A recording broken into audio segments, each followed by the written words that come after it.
This is such a good one for the where do mansplainers get their water from? Well, actually. The military's underwear requirements don't count as underwear requirements because they have total uniform requirements. Yes, as a former Army captain who has written not one, but two books about the military and mentioned underwear and uniforms in both of them. Yes, I did already know that. So I'm guessing you want me to tell you about how uniforms themselves are dehumanizing and how even if you are doing it for safety requirements, they are still dehumanizing. You can't get around that. A uniform, while it may have many other benefits, is ultimately dehumanizing. And the entire Army appearance regulation is made for you to be as close to a 6'2", blonde, blue-eyed helicopter pilot as possible. And I'm not saying those ones don't exist. I really actually love the one that I'm married to.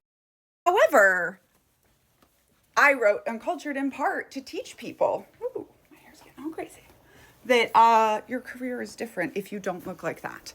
And every little part that you stand out in the military, your career is going to be worse because of said uniform regulations. And because in cults, in any high control group, your number one job is to not stand out. And I stand by what I said. Where there are requirements for underwear, you are giving predators the excuse to check.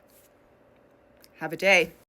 I'm Danielle, a scholar of cults, extreme groups, and extremely bad leadership, and I wrote a book called Uncultured about growing up in the Children of God religious cult and then going into the cult of the U.S. Army, where you see them doing panty checks on the little girls in the cult, sex cult, super creepy.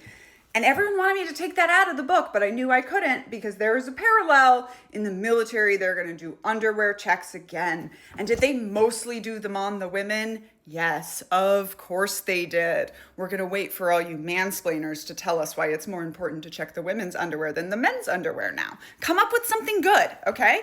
I have also written a second book, The Culting of America, which is available for pre-sale on any channel but TikTok. We pinned the packages here, and I have a whole section on why cults want to control your underwear. Finally, go check out my pinned video where I'm not wearing any underwear to really get into detail on this one.